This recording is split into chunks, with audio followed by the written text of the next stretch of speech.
L'idée, c'est que donc nos intervenants vont faire leurs présentations et puis dans un deuxième temps, on aura un espace d'échange et de débat à la fois avec les gens qui sont à distance et puis vous sur vos expériences et vos connaissances éventuellement en matière d'hybridation. Véronique, est-ce que tu m'entends? Est-ce que là, vous m'entendez? Oui, c'est parfait. Je vais laisser Flora Ange faire la présentation et puis ensuite, tu vas pouvoir enchaîner avec ta présentation. Merci beaucoup. D'accord, merci. En termes d'ordre, on va commencer par la présentation de Véronique Bournaveas, qui travaille à l'Université de Pau et des Pays de l'Adour et qui est référente technique sur le projet IP 13. Ensuite, on aura Ahmed Bounekar, qui travaille à l'Université Claude Bernard Lyon 1, désolé, et qui est coordinateur du projet THEM.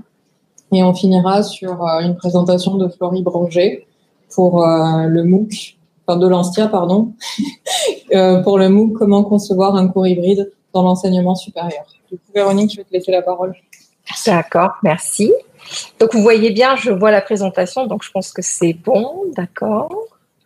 Bon, merci beaucoup pour l'invitation. Donc voilà, moi je suis référente technique HYPE 13 pour le projet HYPE 13 au sein de l'Université de Pau et des Pays de l'Adour. Rapidement, alors je vais essayer de me tenir sur les 10 minutes. Donc HYPE 13, hybrider et partager les enseignements. Donc c'est un projet, c'est un. Excusez-moi, je me concentre parce que ça m'a un petit peu perturbé le problème de connexion, parce que j'essaye d'être bien synthétique. Donc c'est un projet qui est porté par un consortium de 12 universités. EdTech et ANSTIA, bien évidemment, font partie des partenaires. Il fait partie des lauréats de l'appel à projet hybridation des formations de l'enseignement supérieur de l'agence, de l'ANR, dans le cadre du programme d'investissement d'avenir. L'UPPA, l'Université de Pau et des Pays de l'Adour, est l'établissement coordonnateur. Et alors, quel est l'objectif, les finalités de ce projet? Comme tout le monde a pu, face à l'urgence de la crise sanitaire, il a fallu bien évidemment assurer la continuité pédagogique, réfléchir sur ces nouveaux dispositifs d'enseignement-apprentissage à distance. Et donc l'idée, c'était vraiment de créer un espace de partage et de confiance entre ces 12 établissements pour, d'un côté, lever les freins au partage et à la réutilisation des ressources, mais également réfléchir à une stratégie commune pour pouvoir, au-delà bien sûr d'objectifs de la continuité pédagogique, d'assurer, de participer à la transformation pédagogique et numérique des enseignements et des apprentissages. Alors, c'est un projet assez court, sur 20 mois. Il y a eu un petit délai supplémentaire, donc on est sur 24 mois. Il a débuté en novembre 2020. Il doit se terminer en octobre 2022. Et l'organisation, elle s'articule autour de 4 work packages et de 19 livrables qui portent sur un ensemble. Alors, je vais pas m'étaler sur les 19 livrables parce qu'il y en a énormément, mais en gros, il s'appuie sur 4 axes stratégiques. Le premier, c'est une cartographie de l'existant, donc à savoir essayer de repérer, d'identifier les ressources au sein du consortium, avec également une focale sur tout ce qui est ressources externes, afin de pouvoir penser cette levée des freins, de construire des solutions, de proposer des modules d'auto-formation ainsi que des MOOC sur justement comment se préparer à l'hybridation, aussi bien en s'adressant aux enseignants, mais également aux étudiants. On a également abordé la question des droits d'auteur, de l'œuvre collective lorsqu'on parle de ressources numériques, la création, qu'est-ce que cela engendre au niveau légal. Voilà, il y a un ensemble de travaux qui ont été faits dans cette perspective. La formation à l'hybridation, alors, troisième axe stratégique, là, on inclut vraiment tout un ensemble de dispositifs qui vont faire appel également à des dispositifs d'accompagnement, alors notamment avec l'appui des Learning Analytics. Donc l'idée, c'est bien sûr de se concentrer sur ce travail d'hybridation, mais également d'ajouter, de pouvoir explorer tous les éléments que peut soulever la question d'hybridation. Alors voilà pour ce projet Hype 13. Alors, ce qui a été assez, on vient d'organiser une référence de restitution des travaux, et puis ce qui est ressorti de nos discussions avec tous les acteurs et au sein de la communauté Hype 13, c'est l'importance puis finalement la pertinence de la création d'un réseau des référents technopédagogiques. À savoir un référent technopédagogique, leur rôle a été pensé de pouvoir, de pouvoir incarner le projet au sein de leur institution et d'assurer un rôle de coordination. En fait, chaque référent doit faire le personnage, on va dire clé, qui essaye, de suivre ce qui se passe en interne, mais également avec ses collègues, avec les acteurs au sein du consortium. Donc, cette première fonction, elle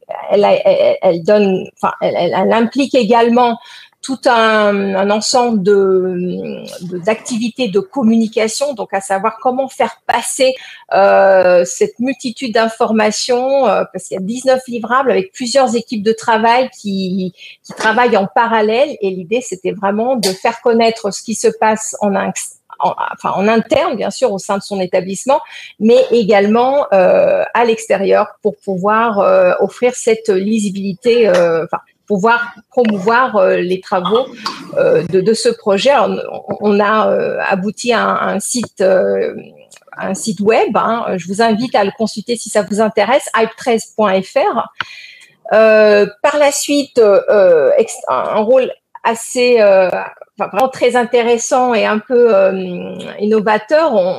C'est ce qui a été, en tout cas, c'est ce qui a émergé lors des discussions et des sondages qui ont été faits, c'est que ces référents ont pu apporter une réflexion technopédagogique, parce que voilà, ces livrables, donc pilotés par plusieurs équipes, ont donné lieu à plusieurs réunions où plusieurs personnes de profils différents, avec des expériences très riches et très complémentaires, ont pu vraiment mener un travail. Pour moi, c'est vraiment très très intéressant, assez exceptionnel même, parce que sur toutes les thématiques qu'on peut aborder dans le cadre de l'hybridation, il y avait un input, un retour d'expérience et d'échange à travers ces personnes. Et aussi, un élément très important, c'est que tous ces livrables, les travaux ont beaucoup été aussi, on va dire, on a mis la main à la pâte. Je vais dire, chacun dans son établissement, parce qu'il y a eu des difficultés de recrutement au début, pouvoir avoir toutes les différentes expertises pour créer les guides, les rapports, les SPOC, les MOOC, les solutions techniques. Ça entraîne, il y a un besoin de plusieurs, d'avoir plusieurs, d'apporter son expérience. Donc voilà, ça a été aussi un rôle assez important que ces référents ont pu mener. Alors, pourquoi pourquoi il m'a semblé important de vous parler de ce réseau des référents? Tenter de répondre à la question comment susciter l'adhésion, il m'a semblé intéressant d'aborder deux notions, hein, la médiation et l'accompagnement. Parce que la médiation, c'est un petit peu l'élément clé qui est ressorti, hein, qui a émergé à partir de ce travail qu'ont pu mener les référents. Donc, comment faire passer l'information? On sait que lorsque on vise, on a un objectif hybridé, construire des dispositifs hybrides, il y a tout un chemin à parcourir. Il y a des outils, une technique. Le comment, c'est se questionner sur le comment. Et à mon sens, le comment nécessite de pouvoir articuler différents discours, d'identifier les différentes parties prenantes. Et c'est ce qu'ont fait les référents lorsque, dans une équipe de travail, par exemple sur une solution technique, je vous cite notamment, il y a eu tout un travail qui a été fait sur les liens LTI, comment interconnecter les Moodle. Outre les questions techniques, il y a eu toute la dimension pédagogique politique et là, bien entendu, on mobilise beaucoup de personnes et voilà, c'est un exemple qui montre que il faut pouvoir faire passer les vécus, enfin les réflexions de chacun et pouvoir mettre en place une démarche de co-construction, de partage, pour qu'on puisse essayer d'apporter des solutions sur du long terme qui ait du sens un peu pour tout le monde. Alors voilà, parce qu'on a parlé beaucoup de copilotage, en fait, c'est ça, lorsque on se lance dans des projets avec plusieurs acteurs, c'est comment on se coordonne, comment on avance ensemble et de quelle manière est-ce que tout le monde peut être au courant de ce qui se fait et comment la prise de décision peut être collective. Voilà, en gros, je pensais que c'était important de souligner un petit peu cet aspect-là. Alors la partie accompagnement, donc pour certains livrables je peux citer notamment un SPOC qu'a piloté l'Université de Pau et des Pays de la Dour sur la sensibilisation au learning analytics, qui s'est accompagné d'un dispositif d'accompagnement. Il me semble que l'accompagnement est souvent aussi, c'est un élément important parce que c'est en fait bien que c'est assez flou comme notion, hein, selon Maëla Paul, mais ça questionne un petit peu sur le comment faire.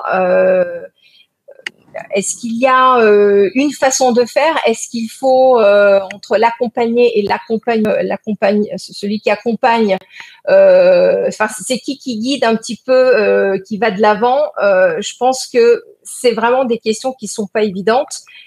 Dans ce qui est ressorti dans le cadre du projet HYPE 13, c'est qu'on a essayé d'apporter une approche sur mesure, d'essayer d'apporter des solutions, d'apporter des solutions techniques, des modules d'auto-formation, enfin un ensemble de ressources et de dispositifs, et pouvoir qu'ils puissent venir répondre à des besoins spécifiques selon le profil et bien sûr les besoins des acteurs.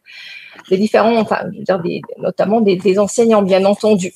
Il me semble également important de souligner cette dimension de l'accompagnement parce qu'il s'agirait d'introduire cette question de régulation, puisque dans un contexte où il y a une nécessité de passer à l'hybridation, hein, on l'a vu dans le contexte de la Covid-19. Qu'est-ce qu'on attend de nous? Donc et ça rejoint un petit peu aussi ce rôle de médiateur. C'est par où faut-il commencer? À mon sens, il faut trouver un équilibre entre la demande et la commande. C'est-à-dire que on essaye de dire aux gens, allons-y, il faut hybrider, c'est nécessaire, mais en même temps, comment est-ce qu'on prend en compte les singularités de chacun et les différents contextes et les différents besoins? Et c'est là où intervient également la dimension éthique, parce que il me semble que la notion d'accompagnement interroge cette question qui relève aussi de la réflexivité, d'adopter une posture plus qu'une pratique. C'est je dirais, c'est une posture qui va nous amener à être à l'écoute de ce qui peut se faire, de ce qui devrait se faire. C'est aussi pouvoir questionner aussi dans quelle mesure, quelle est notre marge de manœuvre.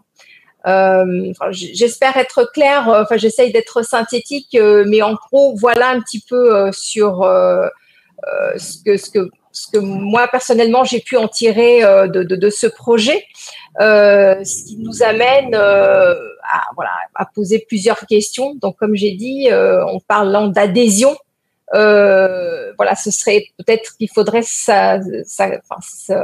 s'attacher à définir à qu'est-ce qu'on met derrière l'adhésion. Est-ce que c'est l'approbation? Est-ce que c'est un consentement? Ou est-ce que c'est quelque chose de plus profond? Et puis, lorsqu'on parle de changement, de transformation, d'adhésion, de quelle manière on suit ce travail qui est fait et comment on l'évalue? Il me semble que ce sont des questions que l'on devrait se poser lorsqu'on pose cette question d'adhésion. Alors, quelques pistes possibles. En tout cas, dans le cadre du projet Hype 13, l'ensemble des équipes, ce qui a pu se faire un petit peu, c'était notamment à travers ce réseau des références, c'est de créer des espaces et des lieux d'échange pour comprendre ce qui se passe, pour analyser, identifier les problèmes. Il me semble que souvent, on n'accorde pas assez de temps pour identifier les problématiques, pour essayer de trouver les solutions les plus pertinentes. C'est plutôt que de dire qu'il y a un parcours à faire, il y a des chemins tracés. C'est peut-être de se dire que on vous donne, on fournit des outils, des points de repère afin de pouvoir élargir le champ des possibles et que chacun puisse trouver la meilleure façon ou la façon qui convienne le plus en fonction des contextes. C'est bien sûr travailler sur cette idée de confiance. Excusez-moi, sans confiance, il me semble qu'il est difficile d'expérimenter, de se lancer, d'entrer en mouvement pour essayer de voir ce qu'on peut récupérer, ce qu'on peut récolter comme résultat pour par la suite se dire que je sais pas comment, c'est l'idée de, c'est le processus me semble important et c'est à partir de là qu'on pourra, il me semble, voir si on peut justement en tant qu'équipe pédagogique, il me semble aussi c'est important de souligner que parler d'hybridation, c'est aussi faire appel à un travail collaboratif, un travail qui se fait entre ingénieurs pédagogiques, enseignants-chercheurs et puis autres acteurs. Donc voilà. Alors, je vous remercie de votre attention. Je ne sais pas si j'ai été assez synthétique. Est-ce que j'ai pu tenir sur les 10 minutes? C'est bon, merci. Okay. Est-ce que dans la salle ou en ligne, il y a des questions pour Véronique? D'accord, on va passer à la suite. Ahmed, nous rejoindre. Merci Véronique. Tu restes en ligne pour la deuxième partie? Bien sûr, j'arrête le partage. Donc, ok. Merci. Tu prends le mien, ça compte pas pour ta présentation? Il faudrait que je vois la présentation. Oui, c'est là-dessus. C'est pour éviter pour débrancher.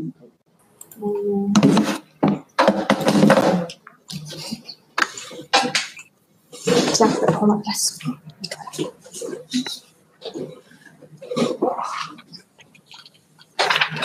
Si tu veux l'ensemble, pour ramasser la robe. Merci. Bonjour à tous. Ahmed Bounekar, enseignant-chercheur à l'Université Lyon 1. Nous avons travaillé sur un projet ANR qui s'appelle THEM, intitulé Transition vers l'hybridation en miage. Et comme vous pouvez le constater, ça s'adresse à une communauté qui est la miage, mais pas seulement. Vous allez voir plus tard que c'est ouvert aussi aux autres formations universitaires. MIAGE, ça veut dire méthode informatique appliquée à la gestion des entreprises. Ce projet a été retenu par l'ANR suite aux appels d'offres, aux appels à projets hybridation des formations dans l'enseignement supérieur dans le cadre des nouveaux cursus à l'université, les NCU 3. Nous avons obtenu un financement de 1 360 000 euros sur une période de 18 mois, donc depuis septembre 2020, qui a été rallongé d'1 an suite à une demande à l'ANR pour qu'on puisse finaliser le travail. Nous avons donc dans ce projet 16 partenaires, donc 14 universités, une école d'ingénieurs qui s'appelle l'ESTIA et France Université Numérique. Comme vous pouvez le constater, c'est quasiment que des universités, pas forcément des universités qui font l'amiage, parce qu'on a des universités qui n'ont pas d'amiage, mais qui ont participé au projet.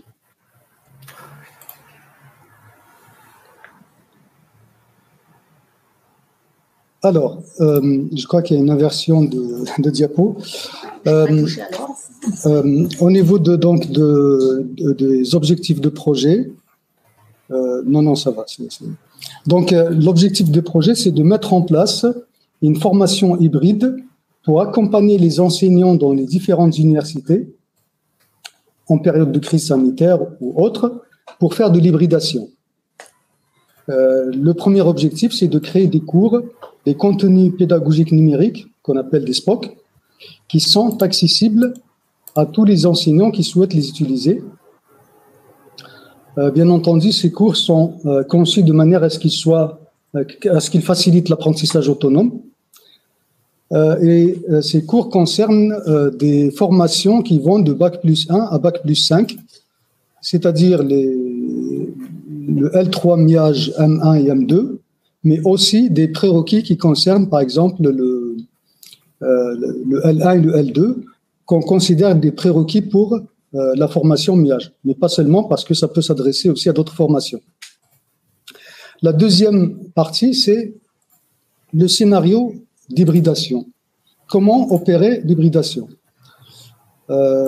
Pour chaque cours, nous avons proposé un scénario de déroulement hybride de la formation sur un semestre, c'est-à-dire que l'auteur du cours va proposer un déroulement dans le semestre en termes de timing, en termes d'alternance présence à distance, mais aussi en termes d'activités qui doivent se succéder dans le semestre.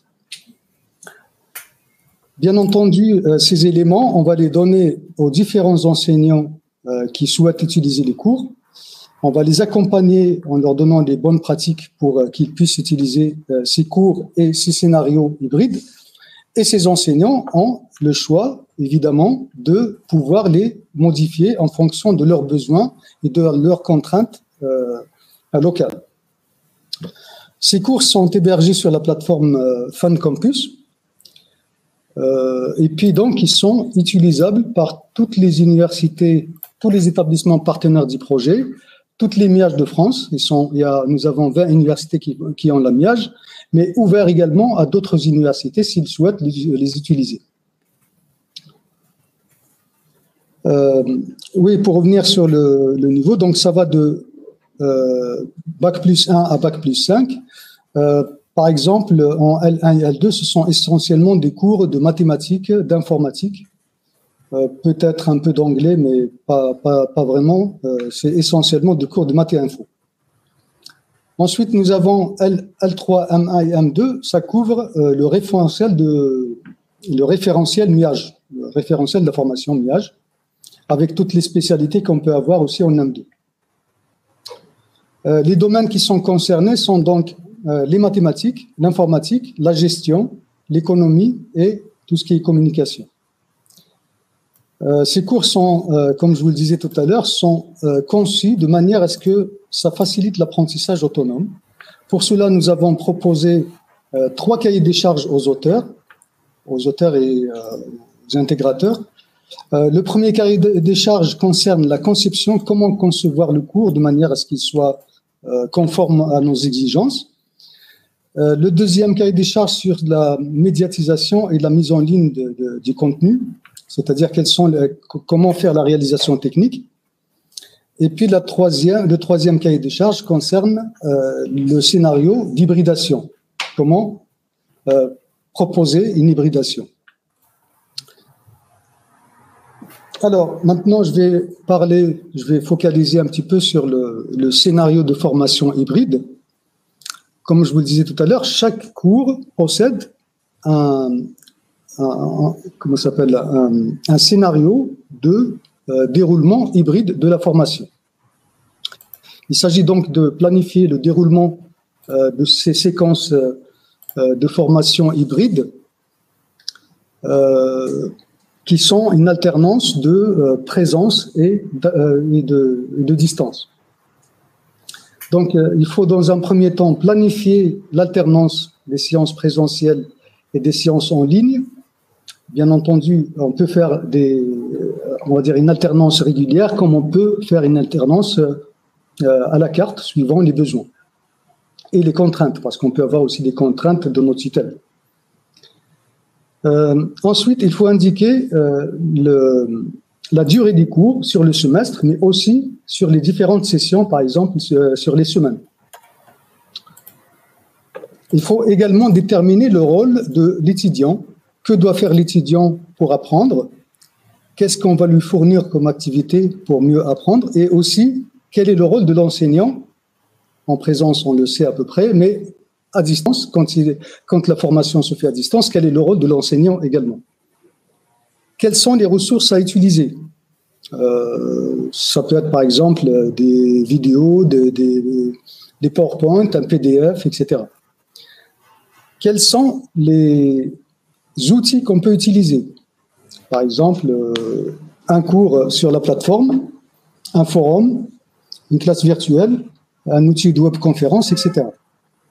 Et aussi, quelles sont les activités qu'on va proposer à l'étudiant, par exemple, écouter, débattre, présenter, rédiger, etc.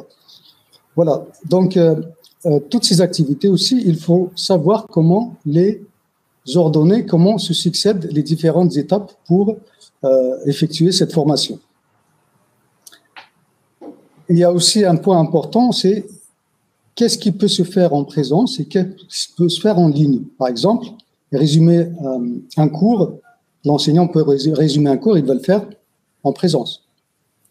Débattre, poser des questions par les étudiants, faire des présentations, ce sont des choses qui se font en présence. Et d'autres séquences peuvent se faire à distance. Par exemple, un étudiant peut répondre à un QCM, il n'est pas obligé d'être en face de l'enseignant. Ou alors faire une recherche, par exemple, sur un sujet donné, ou regarder une vidéo parce que l'enseignant lui a demandé de regarder la vidéo. Voilà, donc il y a tous ces éléments qui sont à prendre en compte lorsqu'on fait de la formation hybride. Pour terminer, je vous donne un petit exemple de ce que je propose dans mon cours. C'est un cours de statistique. Par exemple, quand on s'intéresse, quand on aborde la partie test d'hypothèse, nous avons comment dirais-je, par exemple, des outils, des ressources et des activités. Les outils sont représentés ici en bleu foncé. Comment ça s'appelle, j'ai oublié le terme. Donc, pour résumer, je commence par exemple par proposer aux étudiants, lors de la partie sur les tests d'hypothèse, qu'ils regardent une vidéo chez eux. C'est une vidéo introductive qui permet d'expliquer ce que c'est que les tests d'hypothèse, les grands principes.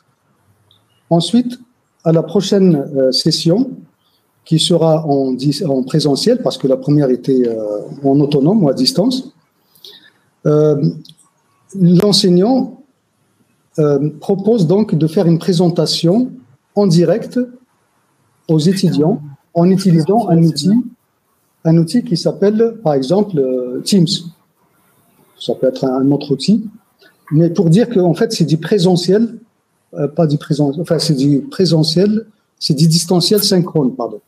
C'est-à-dire qu'il peut le faire en face à face, comme il peut le faire en présence. Donc, dans cette partie, les étudiants vont écouter la présentation de l'enseignant. Ensuite, ils peuvent poser des questions, échanger avec l'enseignant. Et l'enseignant peut ensuite donner des consignes pour un projet qui va être effectué par les étudiants en petits groupes. Donc, il va donner les consignes pour ce travail collaboratif. Les étudiants vont travailler donc à distance, on va dire, pas en séance présentielle. Ils vont se retrouver donc à visionner des vidéos. Chacun va regarder une vidéo différente sur un test d'hypothèse bien précis. Ensuite, ils vont faire une synthèse, une sorte de rapport pour l'équipe. Dans la séance suivante, les étudiants vont se retrouver pour discuter en groupe et faire une synthèse à présenter devant l'enseignant, qui va être noté par l'enseignant sur le travail qu'ils ont fait à distance. Ce qu'il faut savoir, c'est que si on laisse les étudiants travailler à distance, sans contrôle, sans qu'on puisse contrôler ce qu'ils ont fait, ils peuvent ne pas travailler. Donc, il faudra les motiver peut-être en faisant des contrôles de temps en temps qui sont notés. Voilà donc un petit exemple de comment ça peut se dérouler une partie d'un cours. Évidemment, ça c'est juste un exemple, mais chaque enseignant a sa façon de présenter comment va se dérouler cette succession de séquences hybrides. Voilà, j'ai terminé. Si vous avez des questions. Du coup, moi j'ai une question. Oui. Le sujet, c'était comment susciter l'adhésion par rapport à l'hybridation. Tu nous as présenté la façon dont tu avais créé ton cours. Mais du coup, quand tu es face à des étudiants donc il y a deux questions. D'abord, toi, en tant qu'enseignant, quand tu es face à des étudiants, comment est-ce que tu les amènes à s'intéresser, à se dire « Ah, ce cours va être bien et je vais rester dedans ». Et l'autre question, c'est en tant que chef de projet et coordinateur du projet thème, comment est-ce que tu as réussi à fédérer une équipe autour de toi et autour de ce projet ? D'accord. Alors, pour la première question, je pense que j'en ai parlé un petit peu tout à l'heure, je ne sais pas si ça te satisfait. C'était dans le sens où, quand on fait de la formation à distance, les étudiants ne sont pas en face à face. Et donc, on ne peut pas les obliger réellement à travailler. Il faudra les motiver. Et c'est ma façon de voir les choses. La meilleure façon de les motiver, c'est de leur donner un travail. Ils doivent rendre compte de ce travail et être notés sur ce travail. S'ils ne sont pas notés, ils peuvent se laisser aller et ne pas travailler. Donc pour moi, c'est une façon de susciter en fait l'adhésion à un travail en apprentissage autonome. Je ne sais pas si ça va. Oui, ça va très bien, tu réponds ce que tu veux. Concernant le travail au niveau du projet, évidemment, dans le passé, nous avons travaillé, personnellement, j'ai travaillé sur la formation à distance depuis une quinzaine d'années. Nous avons un consortium de formation INIAGE qui existe depuis 2005 et sur lequel nous avons 8 universités qui ont travaillé en mutualisant les ressources humaines et matérielles. Et ça nous a permis, en fait, de mettre à disposition des autres universités tous les contenus qu'on avait. Et on avait une plateforme commune avec des responsables nationaux et des responsables des tuteurs locaux. Et on a travaillé déjà dans ce domaine. Et c'était plus facile par la suite de susciter une adhésion des partenaires pour travailler sur des projets d'hybridation. J'ai coordonné ce projet pendant 10 ans, ce consortium pendant 10 ans. Et donc, c'était pas toujours simple. Il y a toujours des problèmes parce que travailler en consortium, c'est pas toujours évident pour régler le problème de rémunération des responsables nationaux, des tuteurs locaux, etc. Les tuteurs locaux sont rémunérés au niveau de leurs universités. Mais au niveau du consortium, il y a beaucoup de difficultés qui peuvent surgir. Par exemple, la rénovation des contenus pédagogiques numériques, qui n'est pas toujours simple. Trouver des gens qui veulent faire le travail. En tout cas, pour le projet thème, ça a été fait en urgence, comme vous le savez, peut-être pour les appels un projet d'hybridation des formations dans l'enseignement supérieur. Ça a été fait dans l'urgence, mais nous n'avons pas eu de difficulté à trouver des partenaires qui souhaitent y participer parce qu'ils connaissaient déjà plus ou moins le contexte et parce qu'ils ont déjà travaillé dans le passé dans ce domaine. D'autres questions?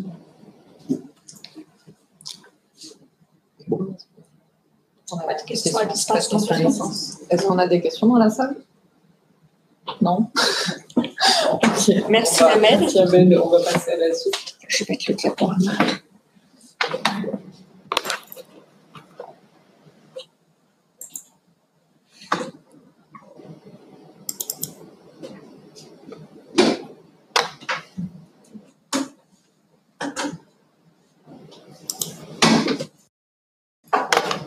Je te laisse prendre la place.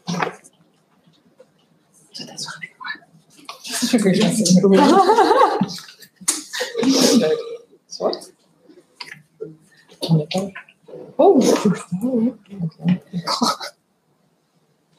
Bonjour, pour ceux qui ne me connaissent pas ou qui ne me voient pas, je me montre en vrai et après je me rassois.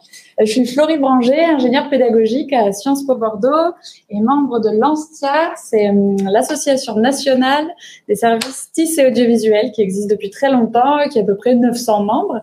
Donc je suis ici à ce titre-là. Et je vais vous parler en quelque sorte, c'est la suite de ce que vous venez de voir et d'une petite brique de du projet qui a été présenté tout à l'heure, parce que pour que les personnes puissent adhérer à l'hybridation, etc., c'est vrai que la question de la formation et de la montée en compétences des acteurs, elle est importante. Donc, pour nous, on est parti sur un MOOC qui s'appelle Concevoir un cours hybride. Donc, je sais aussi qu'il existe d'autres MOOC là-dessus.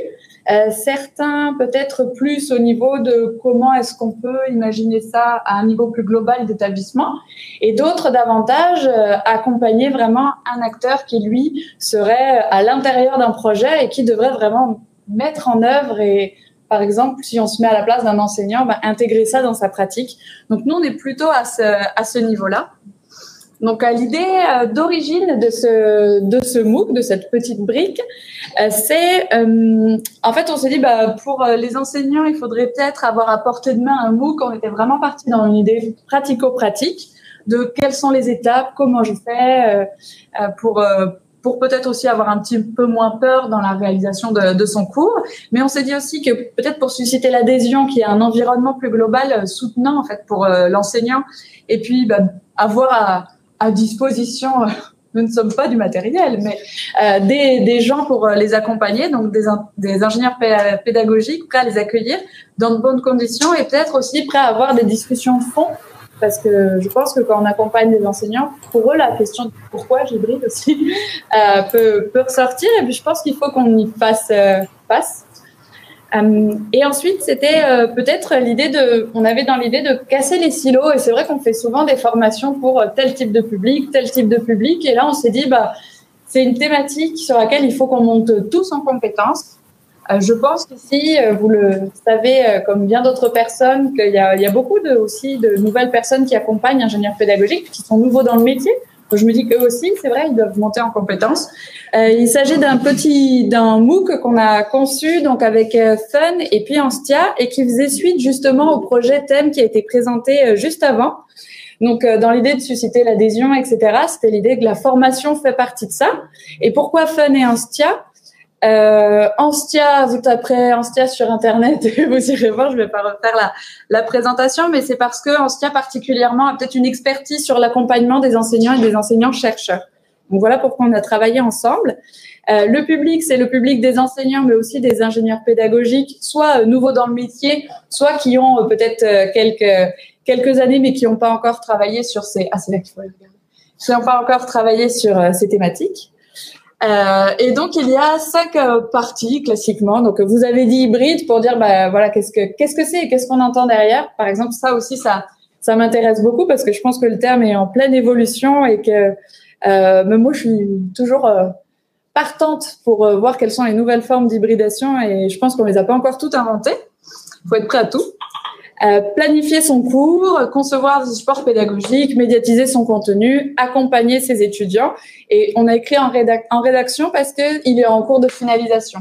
Mais ce qu'on a voulu dans ce MOOC et ce qui est peut-être pas présent dans les autres, ce qui pourrait faire sa spécificité, c'est une partie pour les ingénieurs pédagogiques, mais qui serait visible de tous, mais toujours dans cette idée de casser les silos et de dire qu'on peut tous travailler ensemble. On peut peut-être aller même jusqu'à, ça va être quoi le rôle de l'enseignant? Parce que ces ressources, elles existent. Est-ce que c'est l'enseignant qui doit continuer à être donc en présence ou en hybride pour faire le cours de maths de première année de licence, ou est-ce que son rôle doit changer parce que le contenu du cours de maths de première année de licence, il existe dans X sites référencés. Donc ça, c'est peut-être un sujet d'évolution. Oui. Ah oui, je suis d'accord avec ce qui a été dit. Je suis désolée, je ne sais pas qui parle, mais tout à fait. Je pense que alors déjà le terme ressources, qu'est-ce qu'on met derrière aussi, hein, quel est le niveau de granularité d'une ressource, sachant que bien sûr on vit le monde numérique, quand on produit ses cours.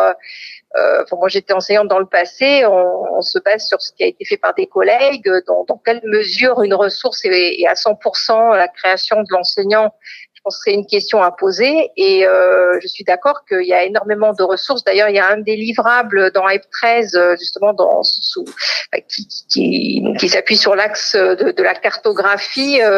C'est des travaux menés par Sergi. Donc, ils ont fait un SPOC sur les ressources externes. Donc, à savoir, voilà, il y a un volet création, construction de son cours, qui est l'ingénierie pédagogique, et après, c'est déployer son cours avec ses étudiants, etc. Je pense qu'il y a deux étapes, il y a deux volets, et ce côté de pouvoir travailler avec les autres et puis d'être transparent sur sa démarche de construction, de partage, qu'elle n'est pas évidente, ou alors on manque de cadre.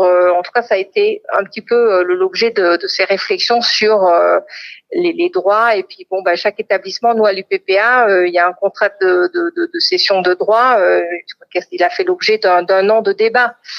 Parce que ça questionne le métier de l'enseignant d'aujourd'hui. Voilà, un petit peu rebondir sur ce qui a été dit. Est-ce qu'il y a des questions à distance? Ah, on a une autre. Dans une question, par exemple. Là, on parle des enseignants qui, par rapport aux ressources qui sont posées bien d'autres personnes, et est-ce qu'on a une idée des apprenants qui sont dérangés par le fait que leur enseignant ne soit pas celui qui est sur la ressource.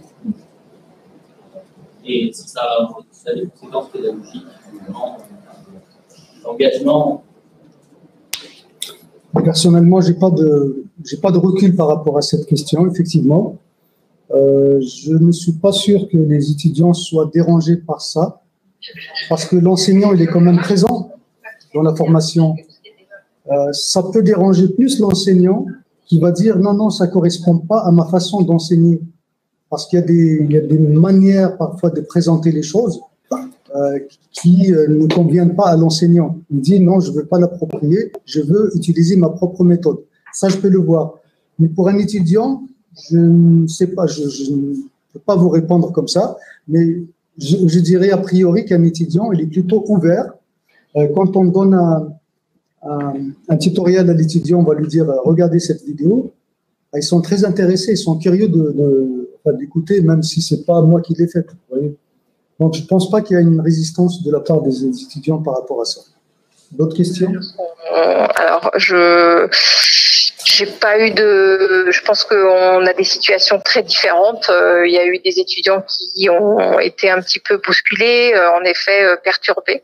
Donc pour eux, ça a posé problème, mais il y a eu aussi en tout cas des expériences des témoignages que l'on a reçus, des étudiants très très compréhensifs. À partir du moment où on leur fournit des ressources de qualité, lorsqu'on pense un peu classe inversée, après la question de du facilitateur de l'animation, elle est plus facile à gérer. En tout cas, nous, c'est un petit peu ces retours d'expérience qu'on a pu avoir. J'avais créé une liste de questions en amont. Merci. Je récupère Véronique. Alors, du coup, ma première question, c'était si vous aviez 3 conseils à formuler à un ou une collègue se lançant dans l'hybridation, quels seraient-ils? 3 conseils à donner à un enseignant, une enseignante qui se lance dans l'hybridation, c'est ça? Oui. Oui? Oui. J'ai bien entendu? Oui. Alors, 3 conseils. Alors, c'est tout d'abord ne pas paniquer, ne pas croire que tout ce qu'on a fait ne vaut plus rien. On peut très bien reprendre, parce qu'il y a la question du contenu et il y a la question du comment on présente le contenu, comment on le scénarise. Donc, je pense que, en tout cas, nous, dans le MOOC Q4, porté par Limoges également sur la sensibilisation à l'hybridation, c'est le retour qu'on a eu des fois des enseignants, c'est que ils sont en mode panique un petit peu, mode panique, j'exagère, mais c'était de se dire que non, hybridation, ça veut dire qu'il faut que je recommence tout à zéro, que je refasse tout par le début. Je pense que c'est pas le cas. On peut très bien prendre des choses et essayer de réfléchir à ce qui a bien marché et d'essayer toujours, je pense qu'il ne faut pas avoir peur de solliciter des collègues et bien entendu les ingénieurs pédagogiques, les équipes d'appui à la pédagogie. Il me semble que c'est essentiel de promouvoir ce travail collaboratif.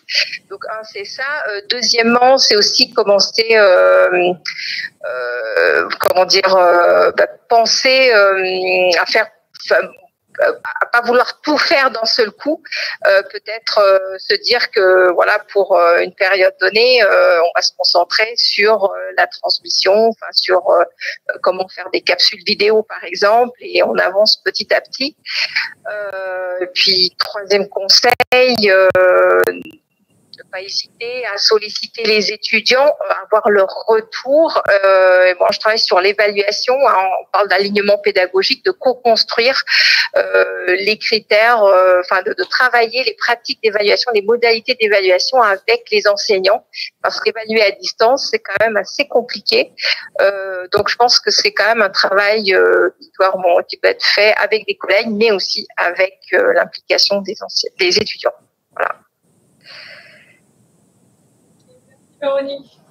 Merci. Je voudrais juste ajouter que effectivement, il y a le contenu pédagogique numérique qui n'est pas en soi quelque chose d'hybride, parce que quand on fait un contenu, une ressource pédagogique, on l'a fait pour faciliter l'apprentissage. Ça veut dire que l'étudiant va l'utiliser tout seul pour que ça se facilite la manière d'assimiler ses connaissances. L'hybridation se fait sur la manière d'enseigner. À ce moment-là, il faudra peut-être penser qu'est-ce qui est utile à faire à distance, et qu'est-ce qui est plus simple d'utiliser en face à face de l'étudiant, qu'est-ce qui est nécessaire de faire quand on est en face à face pour être plus efficace. Je pense que c'est le plus important. Ça rejoint un petit peu ce qu'a dit Véronique. Est-ce que sur l'arrivée, ça produit des contenus qui peuvent être assez hétérogènes selon le niveau de maturité ou d'acquisition d'enseignants? En formation continue, on voit bien faire la même chose. On a quelque chose de très bien formaté, bien adapté. Est-ce que l'ingénieur pédagogique, quand il intervient sur la FI, a la même position en FC, ou est-ce qu'on pourrait imaginer que c'est un positionnement qui est différent? En fait, un ingénieur pédagogique en FC, pas des ingénieurs pédagogiques dédiés à la FC, qui soient plus d'interventionnistes dans la production et la scénarisation des contenus, justement, pour essayer de résoudre la question. Je pense à distance. Est-ce que la question elle est adressée à moi? Tu peux répondre. Je peux... À tout le monde? Oui, à tout le monde. Moi, cette question, elle m'intéresse parce que je suis dans un établissement petit par la taille, mais grand par le cœur. Et donc, pour moi, ça, c'est des missions que je fais. Mais c'est vrai que, par exemple, quand c'est pour un public de formation continue, je pense qu'effectivement, le besoin que peut-être les différents cours en ligne soient vraiment présentés de la même manière, que ce soit peut-être un peu plus cadré. je peux le comprendre. Mais à côté de ça, le but de mon métier, c'est quand même de faire monter en compétences l'ensemble des enseignants et de pas les déposséder de ça, parce que si c'est quelque chose qui va se développer, on a envie de leur donner les outils en main et la manière de les maîtriser. Donc pour moi, c'est vrai que quand un projet est uniquement peut-être étiqueté formation continue, on va peut-être vouloir un peu plus de cadrage, je pense. Mais ça se discute et je sais pas si ça dépend pas de chaque environnement et de comment ils sont structurés. Enfin, nous, en tout cas, on travaille très bien les deux ensemble en étant dans les services des uns ou des autres. Tu vois. Enfin, on est deux services séparés pour le coup, mais on se rejoint pour collaborer sur certains projets. Après, à une échelle différente, je sais pas si vous connaissez mieux. Il y a peut-être un niveau d'exigence supplémentaire pour la formation continue parce que elle est payante, donc il y a de la concurrence. Donc pourquoi quelqu'un viendrait acheter une formation continue à l'université de Clermont si je schématise, mais du PDF qui est moche et qui a pas d'interactivité, pas de scénarisation. Donc ça, oui, probablement, mais il doit y avoir peut-être une charte qualité, peut-être une charte qui cadre tout ça et probablement aussi des aspects rémunération qui sont différents. Maintenant, le rôle de l'ingépéda, pour moi, c'est le même. C'est de faire monter en compétence un enseignant sur tous ces aspects. Alors, selon la taille et la structure du service et de l'établissement, soit il est spécialisé dans l'accompagnement à la production de ressources, soit il a peut-être plus sur les aspects pédagogiques, sur la scénarisation, la médiatisation, scénarisation, animation, accompagner les enseignants. Et souvent, le vrai problème, c'est que ces services d'innovation pédagogique sont en effectif pas assez nombreux du tout. Donc, ils peuvent pas accompagner tous les enseignants de l'université. Et il faudrait peut-être effectivement, après, s'il y a des services innovation péda spécifiques à l'AFC, pourquoi pas. Mais pour moi, le métier est le même derrière. Je ne sais pas si c'est ça un peu ce que tu voulais dire. Après, si tu as un service de l'université avec 10 personnes, et c'est sûr que les 10 personnes, elles ne vont pas pouvoir répondre à la demande. Je suis d'accord aussi, oui. Pour moi, c'est la même posture. Voilà. Après, c'est quoi? Enfin, oui, il y a plusieurs postures d'accompagnement. C'est un peu le terme. Enfin, c'est une notion floue. Il y a autant d'accompagnement qu'il y a de. Enfin, je veux dire, ça dépend des contextes, des profils des personnes qu'on accompagne. Mais en effet, après, c'est peut-être plus exigeant parce que les formations sont payantes. Et justement, c'est là où on pourrait poser la problématique des ressources, enfin, de la création de ressources de qualité et comment on les partage. Je reviens encore une fois sur cette idée de ressources externes. Produire des ressources les bien formatées, tout ce qui est scénarisé, etc. Ça peut même faire l'objet de toute une équipe. C'est pas que le rôle de l'enseignant. Donc, je pense que à partir du moment où il me semble, à mon sens, que il faudrait. Enfin, après, c'est juste mais je constate que dans les services d'appui, en effet, on n'est pas nombreux, mais peut-être qu'il faudrait mettre un peu plus, essayer de développer ce côté création, construction de ressources de qualité. Et ça passe par un travail d'équipe et qui doit faire appel également, lorsqu'on parle de consortium. En tout cas, dans F13, c'était un petit peu ça l'idée. Dans l'idée de lever les freins, c'était comment on peut mutualiser de ressources afin que on puisse accorder plus de temps dans tout ce qui est accompagnement, facilitation, etc. Et je pense qu'il y a une réelle réflexion parce que c'est quoi une ressource de qualité, comment on la construit, avec quels outils et comment on les partage par la suite. Et enfin, voilà. Bon, mais sinon, oui, le rôle de l'ingénieur pédagogique, il me semble que sa posture, les problématiques restent les mêmes. Comment susciter la motivation, l'engagement de la part des éducateurs, c'est une autre question. Moi aussi, je suis d'accord sur ça, dans le sens où les apprenants n'apprennent pas de la même façon. Il y a des gens qui sont plus à l'aise à écouter une vidéo et d'autres, ils sont plutôt à l'aise à lire un livre ou un PDF ou des choses comme ça. Ça dépend vraiment des profils des apprenants. Là où il faut peut-être faire un effort, c'est au niveau de la manière de présenter des contenus à l'apprenant. Par exemple, à force d'avoir des questions de la part des apprenants qui reviennent le plus souvent, de la formation continue en particulier, parce que nous, on a pratiqué aussi la formation continue, il y a souvent les mêmes questions qui reviennent. Et à partir de là, ces questions qui reviennent, on peut les tourner différemment pour produire des contenus qui répondent intrinsèquement à ce type de questions, pour qu'ils puissent les assimiler beaucoup plus facilement et ne les posent plus, on va dire, par la suite. Concernant les réalisations techniques, je pense qu'il y a la formation continue, c'est des gens qui sont de la génération, je ne sais pas comment on appelle, X ou Y, qui sont très à cheval sur les nouvelles technologies, donc ils percutent très vite. Dans la formation continue, c'est peut-être des personnes, des seniors qui sont très frileux, enfin qui ne veulent pas trop s'occuper de tout ce qui est nouvelle technologie. C'est peut-être la seule chose qui peut changer.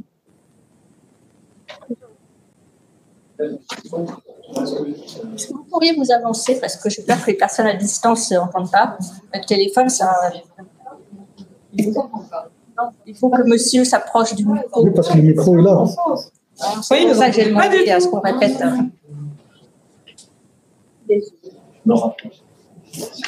Merci. Si je complète ma question, moi je regarde la situation, mais après je parle de mon établissement, donc ce n'est pas généralisable. Mais ce que je vois, c'est que les formations, il y a des formations initiales qui sont disponibles en distanciel aujourd'hui. Moi, je ne peux pas vendre formation continue. Et je pense que les enseignants ont la chance d'avoir un public captif étudiant qui n'a pas le choix, d'autre choix que de... Voilà. Mais moi, je ne peux pas proposer ça à des adultes. Et je me dis que le temps d'acculturer les enseignants à vraiment ce que peut être, et je vois ce qui peut être fait par ailleurs sur les plateformes, je me dis que ça va être long. Voilà. Et que peut-être, moi, je pourrais soit me dire j'ai une ingénierie propre et plus complète pour prendre les cours et directement les mettre en ligne, les scénariser, etc. Pas sans l'enseignant, mais disons avec une assistance un peu plus poussée pour que ça aille plus vite et mieux.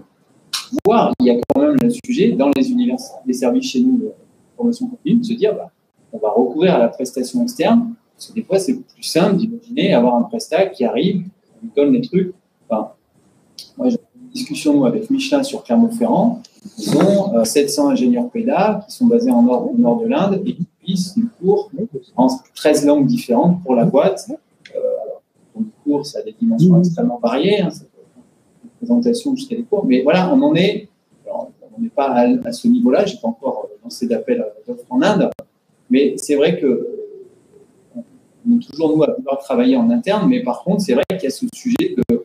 Je trouve que c'est pas la même. Je comprends tout à fait la logique des services ingénieurs pédagogues qui doivent accompagner la mutation des positionnements d'enseignants, mais nous, en face, on n'a pas tout à fait la même commande. On a une commande de production rapide, efficace, uniforme et commercialisable. Donc, c'est vrai que des fois, je me dis, il faut dire qu'il y a ce petit hiatus qui. C'est vrai, parce que la plupart du temps, les gens qui font de la formation numérique, ils pensent qu'il faut prendre la formation initiale et la transposer pour faire de la formation numérique. Malheureusement, c'est pas ça. Il faut concevoir différemment un contenu pédagogique numérique pour un apprentissage autonome. Ça, c'est clair. Je suis entièrement d'accord avec vous. Ça veut dire qu'il faut, si on va s'adresser à un public exigeant, il faut que les contenus soient très interactifs et qu'ils soient assimilables. On est entièrement d'accord là-dessus. Malheureusement, c'est vrai que la plupart pensent que je prends mon cours, je vais le transférer en numérique et puis finalement, ça revient à lire un cours sur PowerPoint ou sur un PDF. Et plus globalement, on en parlait tout à l'heure pendant la pause, on a un vrai problème de passage à l'échelle.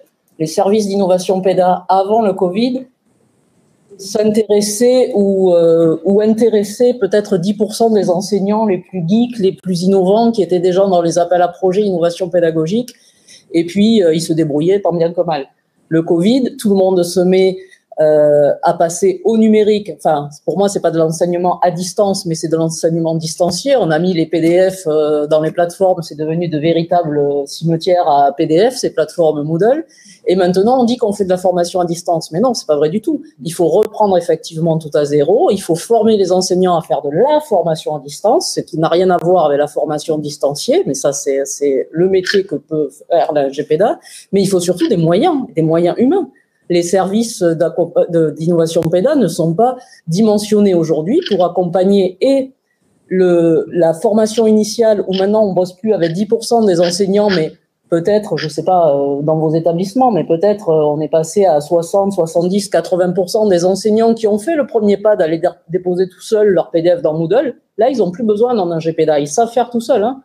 Mais maintenant, ils veulent aller plus loin. Il faut qu'on les accompagne sur les ressources, sur les activités. Donc, il y a tous ces sujets-là. Et aussi, l'autre volet que l'on veut développer, qui est de la formation à distance, essentiellement, enfin, en université pour la formation continue. Et là, on a besoin de moyens humains. Et après, on a besoin de métiers très spécifiques. Alors, on parle des GPDA, mais il n'y a pas que. Il y a tous les métiers de l'image et du son, parce qu'on s'est rendu compte pendant le Covid que n'importe quel enseignant, n'importe quel collègue, vous pouvez faire une vidéo à contre-jour avec un son plus ou moins pourri et ça passait. Mais là, maintenant, on a besoin de ressources vidéo et surtout audio de qualité. Il faut pas oublier qu'il y a beaucoup d'étudiants maintenant qui écoutent les ressources en podcast, en audio, parce que la vidéo, c'est pas forcément super indispensable. Donc, ça veut dire des compétences métiers. Ça veut dire, on en parlait tout à l'heure, il faut que ces ressources, elles soient attrayantes, qu'elles soient interactive, donc on a plein de logiciels qui existent, mais ça veut dire des compétences graphiques. Qui, dans son service d'innovation pédagogique, a un vrai graphiste? Quasiment aucun. Ça, c'est un sujet qu'on a à l'ANSTIA, c'est qu'on a besoin vraiment d'expertise métier. Ces ressources, elles doivent être accessibles si on veut les vendre. Donc ça, c'est un sujet qui a été discuté aussi ce matin. Et donc tout ça, ça veut dire qu'il faudrait qu'on ait un studio graphique, en plus d'équipes d'un GPDA, pour accompagner la mise en œuvre de ces formations. Et donc, effectivement, Michelin ou plein d'autres boîtes en concurrence qui recrutent à tour de bras des ingénieurs pédagogiques aujourd'hui ont des studios graphiques gigantesques, ont des équipes gigantesques. Et nous, enseignement supérieur, quand on a une équipe d'ingé péda, je ne sais pas si on faisait un sondage ici, mais combien vous avez d'ingé péda dans votre établissement, on va arriver à 5, 10 personnes, et encore, c'est déjà bien. Donc ça, c'est un vrai sujet. C'est le passage à l'échelle. Est-ce qu'on est capable, nous, aujourd'hui, et établissement du SUP, d'absorber toute cette masse de travail? Et moi, je vois ça d'un autre côté. Moi, je suis au CNAM. Donc, nous, notre cœur d'activité, c'est la formation à distance, FTLV, essentiellement, plus que la formation initiale. Et le métier des ingénieurs, c'est le même, mais on a des chartes qualité, des chartes... parce que ça a été pensé depuis longtemps, quoi. Mais pour moi, le métier n'est pas fondamentalement différent. Bah oui, il peut y avoir une différence, effectivement. C'est que quand on construit un contenu pédagogique numérique, il faut savoir à qui on s'adresse, quel niveau. La cible. La cible, exactement. Et les compétences visées. Effectivement, si on s'intéresse à un niveau de licence ou de master, c'est pas la même chose. Si on s'adresse à un public peut-être adulte, d'entreprise qui cherche une compétence bien précise, il va falloir répondre à son besoin. Étude de marché, enfin oui. Voilà. Merci, on va prendre une dernière question avant de terminer. Samuel, Est-ce que vous avez pensé à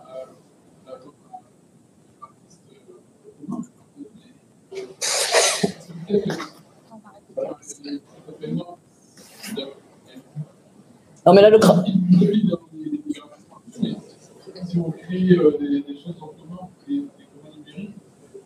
Non, mais ça pourrait. Il faudrait apprendre la question pour les amis en ligne. Simplement savoir, est-ce qu'on peut mutualiser les ressources, notamment pour les problèmes de graphistes avec HTS? Oui, mais mutualiser les ressources, c'est ce qui est fait dans le cadre des projets. Donc, sur les projets thèmes ou les autres projets AIP 13 ou d'autres projets, chacun arrive avec ses compétences et quelque part, on mutualise. Mais après, qui coacherait, qui organiserait ça? Oui.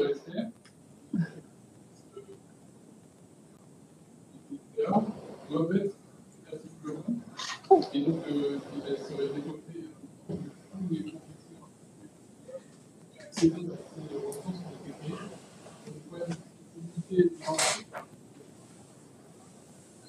pense qu'au moment où toi, tu fais la chose en collaboration, et la personne qui a besoin de la même créa, par contre, un an plus tard, il y a une autre personne qui va chercher cette créa, qui va pouvoir voir dans un graphisme. Juste, du coup, ce que tu dis là, ça me fait rebondir sur nous, le projet TEM et comment ça fonctionne. Il y a aussi une question d'identité graphique, parce qu'on travaille justement avec 15 universités, et chacune avait déjà ses vidéos, par exemple. Et nous, on arrive en disant, voilà, on est le projet TEM, on a une charte graphique, donc il va falloir reprendre la vidéo que vous aviez créée, par exemple, pour la MU ou pour l'ESTIA, puisque c'est vraiment des questions qu'on rencontre là, et donnez-nous les vidéos brutes qu'on les remonte. Et donc, tu pourrais avoir cette idée de on va mettre les choses en commun, mais au final, comme chaque établissement, enfin moi c'est ce que je vois, hein, chaque établissement a vraiment sa propre identité, et c'est important pour un établissement de dire, bah voilà, moi au niveau des couleurs, au niveau des formes, vous pouvez me reconnaître parce que j'ai tel logo, parce que j'ai tel graphiste qui fait ceci, qui fait ça, et puis après il y a au niveau de l'équipe. Je sais que sur le MOOC qu'on fait avec Florie, donc qu'on vous a présenté rapidement tout à l'heure, la présentation des vidéos que j'ai demandé à Gabriel, qui est juste là, c'est pas la même présentation que je lui aurais demandé de faire pour notre enseignant, parce que justement, c'est pour cette vidéo, j'ai besoin que ça ressemble à ça, ou je veux que ça ressemble à ceci. Et un établissement qui va faire un projet qui est à peu près identique, avec lequel je travaillerai, je demanderai est-ce que tu peux changer ça, est-ce que tu peux faire ceci. Donc, ça peut être une idée de mettre les ressources en commun. Mais par contre, il faut quand même penser à la question de quelle identité tu as derrière. Est-ce qu'on dit, voilà, c'est l'ESR, donc c'est l'ESR France, et on aura une identité graphique qui sera identique pour toutes les universités, ou est-ce qu'on se dit, en fait, c'est l'ESR, d'accord, mais moi, je suis l'université UCA, UGA, UHA, voilà. Et du coup, je veux qu'on voit que c'est moi, l'université X, qui a produit cette chose. Et il y a aussi la question du graphiste derrière, et ça pose un peu la même question de quand tu es enseignant. Quand tu crées quelque chose, quand tu réutilises quelque chose, je le dis rapidement, hein, dans ma pratique enseignante, quand on me disait, voilà, ça c'est libre, tu vas le faire de A à Z, je prenais assez mal parce que justement, il n'y a pas de personnalisation, il n'y a pas de qu'est-ce que moi, en tant qu'enseignant avec mes méthodes, je rapporte. Et c'est la même chose quand tu es graphiste, c'est que tu t'es formé, tu as quand même une plume, enfin, c'est pas une plume, mais tu as quand même un crayon, quelque chose qui fait qu'on reconnaît que c'est ton design. Et là, on te dit, tu vas utiliser le design qui a été créé par ton copain, par ton collègue, parce que c'est le design qu'on te demande. C'est un peu dépersonnaliser les gens qui bossent. Enfin, c'est ma vision. Je comprends très bien qu'on va faire de l'open et c'est une super bonne chose, et mettre en commun, c'est une super bonne chose. Ça peut répondre à des questions, mais ça en pose aussi beaucoup d'autres.